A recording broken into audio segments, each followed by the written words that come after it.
So we're at the start for the first final of this afternoon session at Henley Royal Regatta. You can see the crowds lining the banks. Looks pretty good up there, doesn't it, Mark?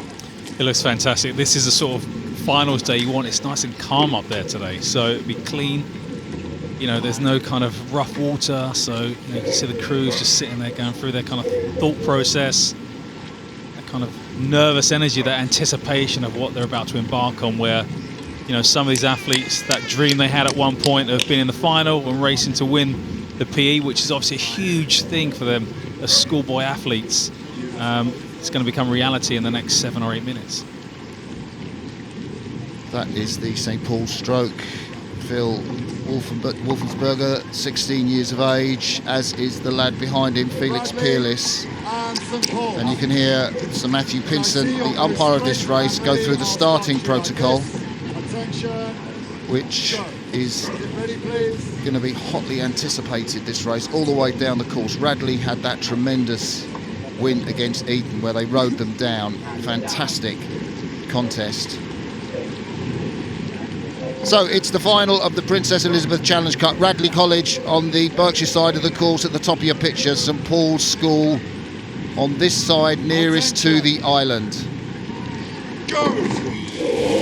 They jumped on it, St Paul's, didn't they, Mark? Straight off they've had some really interesting races this week where some have gone out like a bat. They've really leapt off the blocks, where yesterday there was kind of calm about their racing as they kind of rode through King's Wimbledon. So it'll be interesting to see how this pans out as they kind of move through the island. Alp Karadogan, the tall lad in the middle of the St Paul's boat, is just a 15-year-old. He is a J15. I think he's the first J15 to row in a St Paul's 8. Bobby Thatcher's put him there. He has great faith in him. And so far, that faith has been justified throughout this regatta. Bobby talked to him before this race. He said, my guys are improving every single race of the regatta. They've got better and better. They keep on surprising me. Will it be just one more surprise for the guys from St Paul's? Just as they kind of start to bed down, Radley trying to find their rhythm now. Both crews yesterday in that semi-final bided their time and came through and overhauled the top 2 seeds. So they both know they have a finish, but obviously with the way they both raced yesterday, it's that recovery element. Can they come back and do it all again today at the same intensity?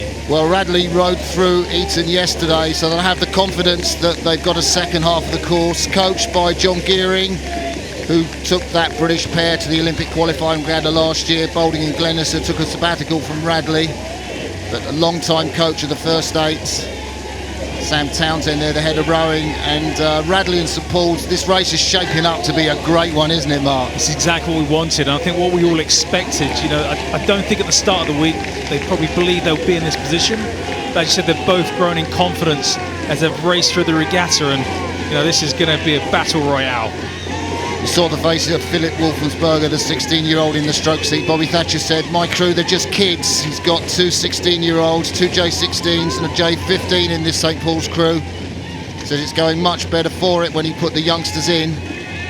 And at the moment, I think it's a maybe slight advantage to St Paul's, but only by the smallest of margins. Too close for comfort, really. Yeah, at this stage, it's just kind of settling down, kind of sussing each other out, being in your boat, making sure you're going through your processes, because once we get to Fawley and we hit that halfway mark, that's when things will start to heat up, and that's when we'll see the kind of fist fight really start to unfold. So we're coming out of the race's first quarter into the second quarter. First blood to the men from St Paul's, the young men from St Paul's. They are on the left of your picture. They lead the young men from Radley College with the red and white blades on the right of your picture. Radley look pretty smooth, don't they? They look quite relaxed. I don't think they're concerned at the moment. No, at the 2 combined crews you see here, I do think Radley just look a bit more composed.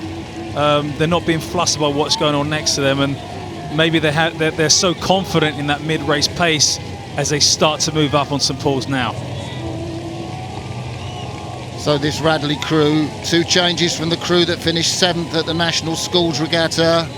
Angus Gray-Cheap and Max Hartwright have come into the boat, 116, 118 years of age, up in the 2 and the 4 seats, stroked by Arthur Benjamin German, Hilton Harvey behind him in the 7 seat.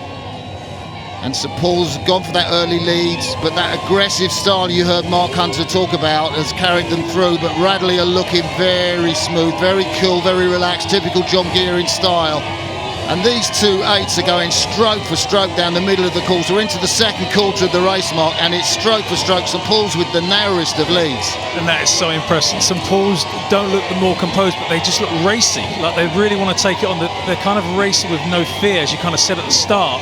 And they're just growing in confidence. They've just got no one to fear in this. So it's really impressive the way they've gone out and taken this and lead at this particular point in the race. 2 great coaches, John Gearing and of course Bobby Thatcher for St Paul's. And let's not forget Donald Leggett, 80 this year, coached both at Radley, but he's been working with St Paul's about 1 day a week. He's not as quick as he used to be on his legs, but he comes down to give his expertise, and Bobby Thatcher's very grateful for that. St Paul's lead Radley at the moment. St Paul's on the left of your picture. You can see that signal go up, that number 2 at the 1 mile signal. Job done for the first half, sort of coming into the second half of this race. Job done for St Paul's. And actually this is when we saw both crews yesterday start to light it up. So it's going to be interesting to see who has recovered in the best way, who has that spring in their kind of step, as we kind of move into the last 500-600 metres. Radley, if anything, have moved back on St Paul's. I think St Paul's moved further out, but Radley are moving now. The crew on the right of your picture with the red and white blades, Radley College, stroked by Arthur German, backed up by Hilton Harvey. There you can see the guys, Cameron Tasker, Hamish Rimmer, Max Hartwright, Edward Mortimer, Angus Graichi and Henry Jones. Cox by Nikita Jacobs, replaced Johnny Gilbert. Elliot, the week before this regatta, who coxed at national schools.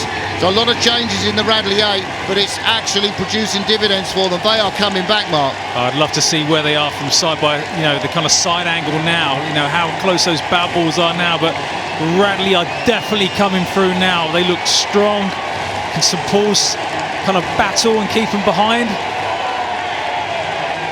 So St Paul's crew on that far side of the course finished in 6th place in the National Schools Regatta.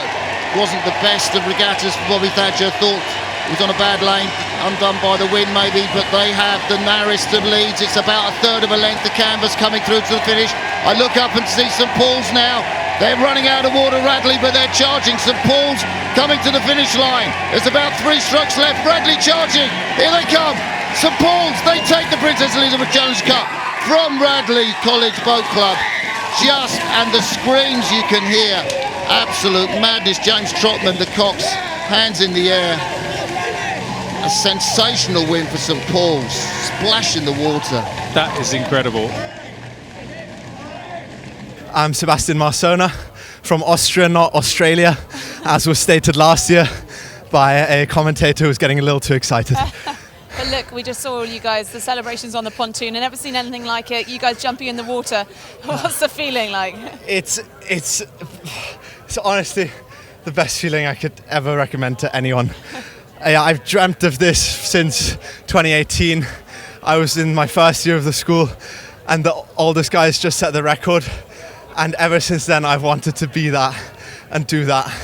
And just having done that right now is the best feeling. Given you lost last year in the final? Given I lost last year. And honestly, the competition this year has been even closer, so much closer than anyone I think would have anticipated. And last year we had 2 returners, myself and the vice captain, Jonathan Catmull, coming up this year. I think this is definitely the youngest crew ever to win a PE. We've got a 15-year-old, 2 16-year-olds in the crew, and to Alp Caradogan, Felix Fearless and Philip Wolfensfarmer, I'd love to give them a big shout out for being like my younger brothers who I never had this year. That's been great. And also finally to the whole staff of St Paul's and the Cox, James and Aaron. And then also to the Bridgeham silver medalists from last year, Alex Henke, Renang Chilcotti, and then to the super four-man Jack Stevenson for just being a phenomenal geezer and very good at squats. I think that's everyone. And finally, for all the coaches, all the way up from Doug Perrin to Bobby, Donald, Dickie, and I think especially Bobby, he's just been the most phenomenal coach. And I know people say it's super cheesy, but he's like another dad. He's such a. Like, I spent more time with Bobby this last year than I have with like almost all of my family. So he's just the coolest guy, and I'm so thankful for everything. And what is it about Henley? Why does St Paul seem to be able to switch it on so well for Henley? Perhaps didn't come in here as the hot favourites, but what is it about this regatta? Well, it's recovery. The Henley is 90% recovery. It's making sure that from day to day you're resting. And I would be willing to bet a large sum of money that we have slept, as in been asleep, for more time this week than everybody else at the regatta. And otherwise just keeping it fun. We just said it's like just enjoying the moment and enjoying being out there with your mates, just having a good time. So yeah. Time now to celebrate and party. Time now to celebrate, maybe a nap before, just recovering again. But thank you very, very much. It's been an absolute pleasure. Well done. Thank you.